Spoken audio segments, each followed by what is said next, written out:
Baik, perkenalkan nama saya Ferdiana Vika, kelas A1, Prodi Manajemen Fakultas Ekonomi Universitas Pancabakti. Video kali ini saya akan presentasi bab 5 Manajemen Krisis, mata kuliah Analisis Lingkungan Bisnis oleh dosen Pak Adi Mursalin. Pendahuluan. Krisis terjadi bahkan pada perusahaan yang mengambil tindakan untuk menghindarinya. Tindakan alam dan peristiwa acak terjadi.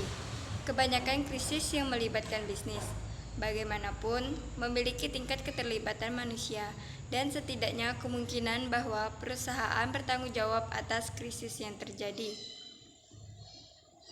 Banyak perusahaan, bahkan yang belum pernah mengalami krisis, telah mengambil langkah-langkah untuk mengurangi kemungkinan terjadinya krisis, merumuskan rencana kesiapsiagaan manajemen, dan mengembangkan rencana tanggap krisis. Sifat dan penyebab krisis. Krisis adalah situasi di mana kerugian terhadap orang ataupun properti telah terjadi atau akan terjadi. Krisis biasanya tidak terduga, dapat meningkat dengan cepat, dan dapat merusak kinerja operasi perusahaan, reputasinya, dan kredibilitas manajemen. Pola dari pengembangan krisis. Krisis seringkali memiliki pola yang dapat dikonseptualisasikan dengan menggunakan kerangka siklus hidup. Tahap pertama dalam siklus hidup krisis adalah identifikasi. Krisis dapat diakibatkan dari suatu peristiwa atau dari serangkaian perkembangan seiring waktu. Tahap kedua adalah eskalasi. Beberapa krisis meledak sebagai akibat dari pemberitaan media, tindakan pemerintah, atau tindakan perusahaan. Komponen dari program manajemen krisis. Manajemen krisis memiliki 5 komponen, yaitu penghindaran, kesiapan, analisis akar penyebab, respon, dan resolusi. Waktu dari komponen-komponen ini adalah pola perkembangan krisis. Penghindaran.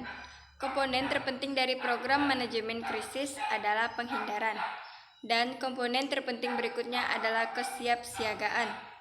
Pendekatan terbaik untuk manajemen krisis adalah untuk mengurangi kemungkinan terjadinya krisis, dan prekursor penting untuk melakukannya adalah penilaian risiko internal dan eksposur perusahaan di lingkungan non-pasarnya.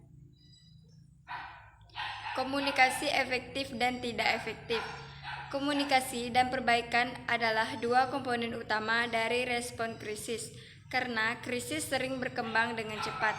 Informasi seringkali tidak lengkap dan spekulasi serta rumor bisa terbang.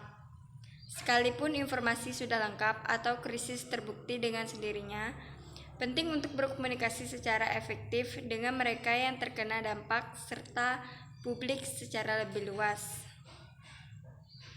Ringkasan, krisis terjadi. Mereka biasanya tidak terduga, sering meningkat dengan cepat, dan sering ditandai oleh ketidakpastian tentang penyebabnya dan kemungkinan perkembangannya. Meskipun kejadiannya mungkin sulit diantisipasi dan perkembangannya sulit diprediksi, perusahaan dapat meningkatkan manajemen krisis mereka melalui perencanaan dan persiapan. Manajemen krisis dimaksudkan untuk mengantisipasi kemungkinan terjadinya krisis dan bersiap untuk merespons secara efektif jika ada yang berkembang.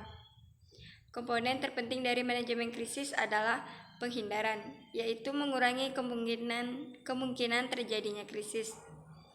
Kesiapsiagaan melibatkan organisasi serta mengidentifikasi sumber daya yang akan dimobilisasi jika terjadi krisis. Ketika krisis terjadi, perusahaan harus merespons secara cepat, tepat, dan berkomunikasi secara efektif dengan mereka yang terlibat serta dengan publik dan pemerintah. Sekian video dari saya, terima kasih.